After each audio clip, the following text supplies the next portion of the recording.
Pascal Jeté et Jessica Howe pour vos nouvelles du Zimbabwe. Durant les dernières semaines, plusieurs événements en lien avec l'économie, la politique et l'environnement du pays ont eu lieu. Nous allons donc faire le suivi de ce qui s'est produit dernièrement. Le gouvernement du Zimbabwe est dirigé par M. Robert Mugabe depuis plus de 30 ans. Celui-ci a été réélu récemment, soit vers la fin du mois d'août dernier, et ce, au désarroi de la population, puisque celui-ci n'utilise pas de bons moyens pour faire valoir son pays au sein de la planète. Par exemple, c'est à cause de ce président que le Zimbabwe n'entretient pas de bonnes relations avec l'Occident.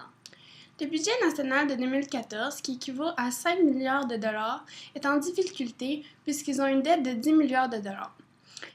Une des causes de ce problème financier est le fait que les investisseurs aient un manque de confiance en l'économie de leur pays, ce qui a entraîné la fermeture et la diminution de la productivité de plusieurs entreprises. Pour contrer ce manque de confiance et ainsi avoir un soutien budgétaire qu'il demande depuis plus de 10 ans, le pays africain doit entreprendre des réformes économiques.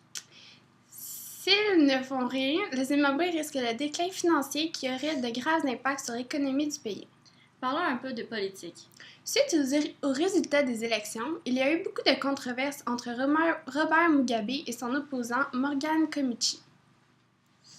Celui-ci a dénoncé le président en affirmant qu'il aurait truqué le scrutin de vote afin de remporter encore une fois le pouvoir du pays. Suivant cette déclaration, M. Mugabe a voulu emmener cette affaire en cours. De ce fait, M. Komichi fut donc condamné à 18 mois de prison. Cet événement est un exemple parmi tant d'autres, démontrant ce que M. Mugabe fait de son pouvoir.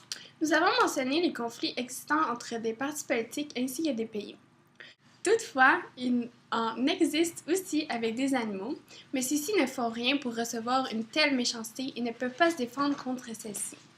L'exemple le plus commun et d'actualité serait le braconnage d'éléphants.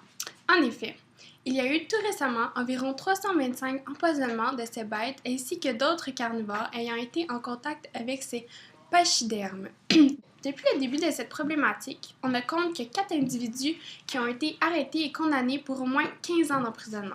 Les braconniers sont vus comme des criminels, puisqu'en plus de maltraiter des animaux, ils utilisent leur ivoire pour les vendre clandestinement au marché asiatique pour ainsi les transformer en objets décoratifs. Ceci met donc fin aux nouvelles Zimbabwex. C'était Marc-Pascal Jeté et Jessica Howe en direct du Zimbabwe. Bonne fin de soirée et à la prochaine. Merci!